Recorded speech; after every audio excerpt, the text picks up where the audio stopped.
When we first sat down to do the logo for Humanities Festival, we wanted it to be academic but fun, interactive. That's all what we think the Humanities Festival is.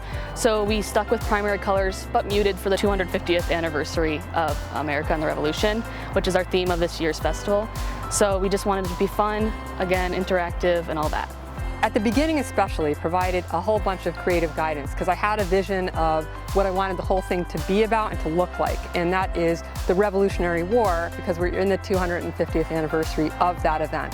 So I showed them a whole bunch of images, some paintings, some prints, some font styles and all of that, some colors. So red, white, and blue is obvious, but a muted palette of red, white, and blue looks more old-fashioned. So I gave them a lot of creative stuff up front, and then I just stepped back and they ran with it and they looked up their own stuff and they came up with a lot of different ideas.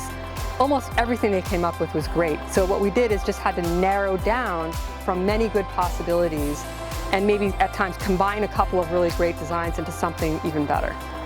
To ensure the flexibility across multiple platforms of this logo and the designs in general we created, we wanted to keep it very simple and we wanted to keep a brand identity. So we had the same colors, same fonts. I created a brand guide for all our designers to do that.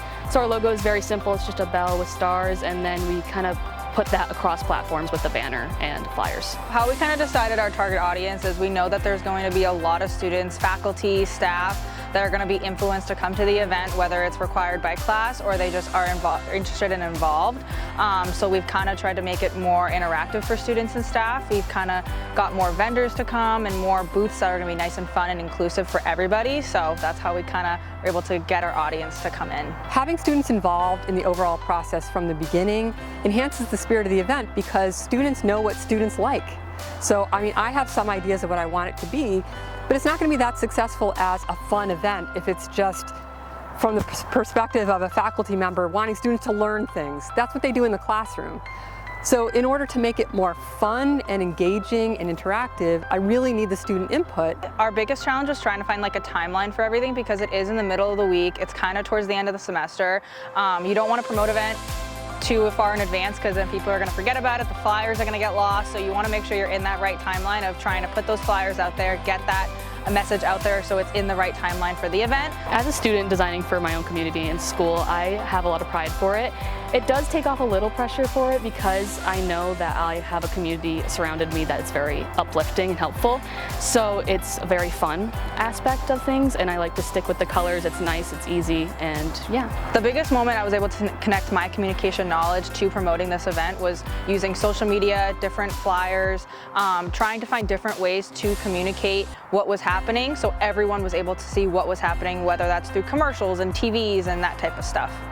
I think it's really important for students to have this opportunity to brand events for their peers because it's pretty hard, I think, to jump from classroom work in a field like design to a job.